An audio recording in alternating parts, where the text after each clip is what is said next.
Alrighty, hello there. This is going to be an interesting one because it's going to feel very disorganized, but I'm showing you how I organize or what I use and don't use, what I have and use but don't really need, or that kind of stuff when it comes to cruising and um, all that kind of stuff. So, forgive the disconnected feeling if it feels a little disconnected, but that's your disclaimer for what's about to happen. So hang tight. All right, so here we have my luggage that has now been partially unpacked and partially not. Clearly, that's how that goes, right? From the cruise we just got back from, going to the Bahamas for 8 nights. 8 nights, I think so. That was right. So I have a couple of things already out that I wanted to show you that I do definitely use and are definitely helpful for cruise life. We'll start here. This guy is a motion sensing nightlight, and it has a sticky pad, or you can also put like a magnetic strip. Some of them have magnetic strips because cruise cabins are known for having magnetic walls. So in the bathroom at night, it's really helpful to have a light come on for you if you walk into the bathroom at night instead of having the whole giant light come on. Bring one of these guys. I highly suggest that. It's great to have, and it's small and easy to fit literally anywhere. Just pop it in. Wonderful to have. This is a, I don't even know what they're called, but I'll link what I can in the description. It is a double locked safe bag. I don't even know. Anyways, it is fire resistant, water resistant, all that kind of stuff. And this is where I keep my passport, money, I don't know, driver's license, any really important documents and stuff. And then I put it in the cabin safe as well. So it's like super locked up, safe, tight.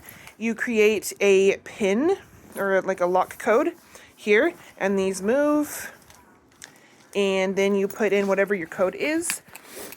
You put it in, and then these little holes right here, I don't know if you can see them, let me zoom in, right here where the zipper pull is, will not fit in this spot unless this code is correct. So I'm going to show you, hold on, all right, I'm going to try to show you without showing you my pin, not that any of you will actually be over here looking at my hands, but you know, whatever. And then this will go, I'll just kind of pop in. Boop, and now it's locked in. And then this will pop in here. Boom, so that's safe. And then you move this all around so it's all different. And now they're locked in. You can't pull them out. And then this is locked. So you have to put in the code again to push this guy to release these to open it up. So now whatever you put in there is safe and locked based off of the code you put in. So that's nice. It also has on the back an extra zipper pouch that's not locked, but you know, you can put other things in there. It is, again, fire safe and water safe in there. Up next, we've got these guys. Now, this is one of the things I have I really like. There's a whole set of them. I have a whole set. They are luggage cubes or packing cubes, and as you can see, they are definitely soft cubes. They're not rigid or hard shell, you know, they're collapsible and all that kind of stuff. These are fantastic because I like organization. I really wish I hadn't unpacked the things I already have to show you exactly how beautifully they snugly fit, and it's like a little Tetris game. You get all of the things that you have packed in the cubes, and then you like stack them in here nicely, and then you have your, you know, your luggage things to pack it down nicer. But I love them. You also have a lot of the mesh, so it's breathable if you have things I need to breathe. We have different sizes, different shapes. This one I use for shoes. Those are still in there, clearly. This one, obviously different things. I don't know, that was just kind of an extra leftover one. I have one that I use for like my bathing suit once it gets wet. This one's a little thicker. and it has little drawstrings, so that's kind of my swimsuit one. Could be underwear, it could be whatever, you know. And then this one I really like. This one has like an extra padding, but when you open it up, ignore that. I haven't looked in this since we got back. This is kind of the toiletries one. It has mesh pockets, and it's padded, right? It has little other pockets. I use this one for makeup, clearly, and like hair ties and cosmetics and stuff. But then it has like a little thing like that. You can, I think this one has, yeah, Velcro. You can take this guy off if you just wanted this and this and this. I'm doing a terrible job at recording. I apologize. Yeah, so this one's really cool. It is padded. It is a great one for toiletries or cosmetics and hair ties and all kinds of things. So I like this one a lot. And again, zips up nicely, has a little handle. It will go wherever you put it. Look how nicely that fits. Exactly the right height, right? So I will put the link for what this specific brand is in the description as well. But I think there were 7 pieces. 1, 2, 3, 4, 5, 6. Oh, there might have been more because I have others in the closet that I didn't use, but there were quite a bit. So that's the Luggage packing cubes. I like a lot.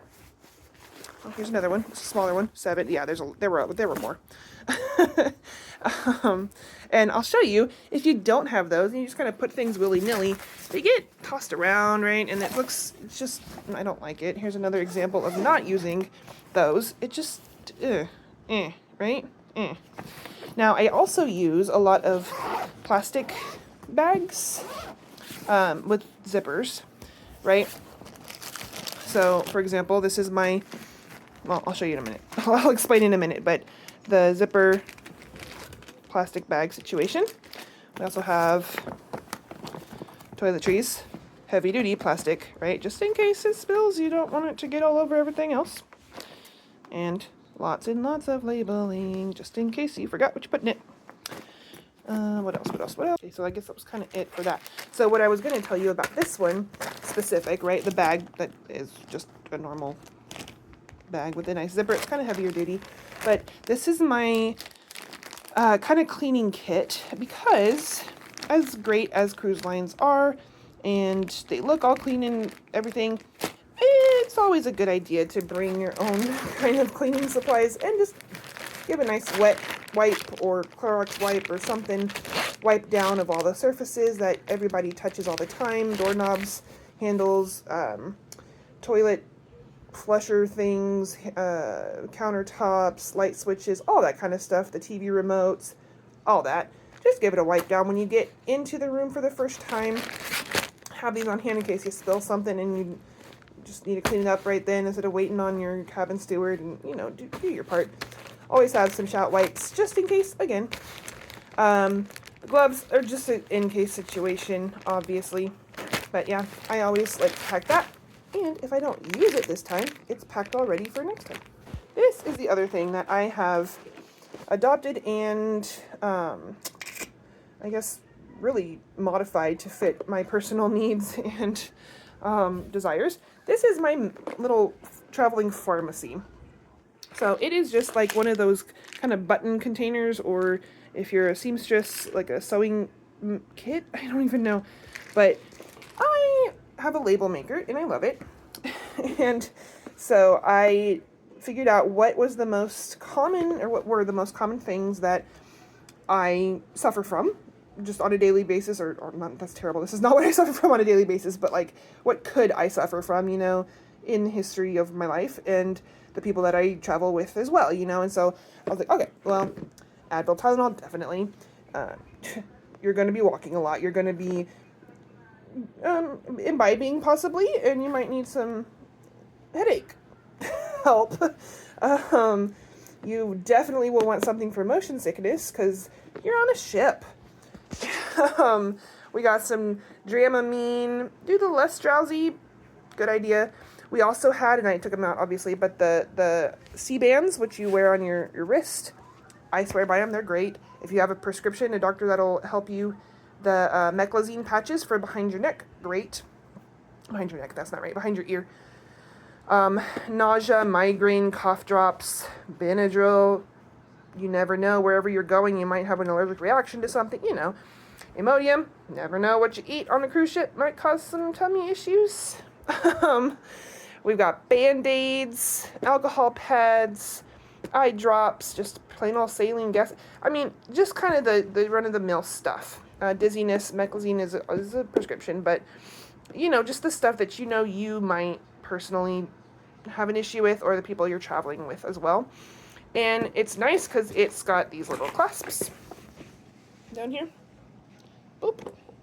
And boop. And then you open it up, and it's all nicely organized, right? So I love it. If you're also one of those that's like, I don't remember what the dosage is, that's great. I put on the back of the ones I wasn't sure of, I put exactly how many, how often, and what not to exceed kind of things. On the other ones I already knew, kind of, I didn't have to do all that, but I swear by this. And this goes in my carry-on bag in case the people at customs, or when you go through the beginning parts and the ending parts, getting on and off, want to see, like, what are you carrying, you know, meds and stuff. This is my stuff. Anyways, nothing that needs a prescription to go anywhere. It's all pretty much over the counter, except for maybe a couple, but, you know, if you need the prescription with you, get the prescription. And one of the last things I always bring is a travel nail kit. And this one, it's not the best, but it'll do what you need in a pinch. It just has clippers. I still don't know what this does because it never has helped me when I need it, or done what I think it does when I need it. We got lots of nail files because, you know, that's typically the thing that you need the most to get like a snagged nail or something. So that's that. Now, this is something I have. It's a luggage, I don't even know what to call it, but it wraps around lengthwise and widthwise, all the way around, like a package bow kind of thing. And while it's nice as a carry-on luggage piece, I don't think it's necessary. If you were to check your luggage and that was like an extra item for identification afterwards, great. But I don't think it's necessary. It's not super helpful. Through the magic of video pausing and editing, there's a magic bag on top now. This is the duffel that will actually collapse into about the size of, I don't know, maybe a 5-inch diameter, and it will stick, you know, it's an extra bag I bring basically. And that's just in case I buy extra things that don't fit in the bag that I brought in the first place. This is my extra duffel. Definitely, I bring that every time. And if I don't bring it, great. It still fits in here all collapsed and snug. If I do bring it, or if I do need it, it's there, and it's awesome. So this is wonderful also. And of course I haven't gone through this one yet. While I'm at it, I also bring a bag of bags, because you never know if you need a bag. I don't know. Bring some paper bags and some plastic bags. I don't know. This one's great. Also, it's a neck fan. You put it around your head and it gives you air. It's great. It's rechargeable and awesome. Okay, so an external battery, yes, for everything. Charge it before you go. This one is nice. It does keep charge quite a long time. It's a nice bank. It also has that carabiner clip thing. Awesome. It has, I don't know what it's officially called. Forgive me. I call it a trapezoid because it's in the shape of a trapezoid. The charger that it needs to plug in to be charged itself. And then it uses just a normal USB port to charge your device, whatever you're charging. Which brings me to the actual cords that you bring. There are like I don't even know how to say it. 1 to 4, I guess, like one end, and it has like 4 things coming off the other side that I wish I had, because those are super helpful. Like you plug this guy in over here, right? You plug it in here and then it charges, but it has 4 different types of charging male ends right? So it could charge your phone and your watch and your iPad, whatever, all at once, because it has different dongle things. I don't have that, and I wish I did, because that's super helpful. But I do suggest bringing all of the cords you have, little ones, that you need for all of your devices, because you'll be sad if you don't. Also, cruise ships are notorious for not having enough plugs for what you need, so these are helpful. This guy is a tiny little pill organizer that I use for my jewelry that I'm going to bring for the cruise, because I don't bring a lot of jewelry. I bring things that go with all of my outfits so I can, you know, size down kind of thing. And then on the back, if I need medicines that are specific to like morning and evening, I have it pre-written on for myself, so it's already ready for me. And then that's that. I have these little elastics in case I want to do something cute with my hair. And then again, that fits nice in a small spot. Then we've got the infamous or famous Poopouri. This stuff is magic. And it is just beautiful for small spaces, which cruise ships are, especially cruise bathrooms. Use it, buy it, it's wonderful. All right, anything that can cover your toothbrush bristles in the bathroom are great. Again, it's a small space, so these little things are cheap at the store, at the dollar store, anywhere. You also have other ones that can like fold and close in on themselves, whatever. Find something that will keep the mouth piece of your toothbrush as clean and sanitary as possible while in the bathroom. And these guys, luggage tag protectors and holders. These are great. They come in, typically, the ones I bought, I'll link them down below, come in multi-packs, and then they have these nice hardy wire little rings, and they twist on and off, multi-different colors, so everybody can choose the color that they want if you're going with lots of people, or whoop, all of your bags get a different color anyways. So those protect your luggage tags because you print your own typically, right? And they stay in there nice and protected. So that is, I think, everything that I can think of anyways, that I use, have, use, whatever, don't have, wish I did, and have and don't use every time, all that kind of stuff. That helps me stay organized and efficient. I don't even know if that's really the right word right now, but definitely organized. I like the things. I hope that helps anybody who's trying to find helpful tips on packing for a cruise or purchasing things to pack for a cruise. If you have other ideas or things that you use and find helpful for packing for a cruise, let me know. See you guys later.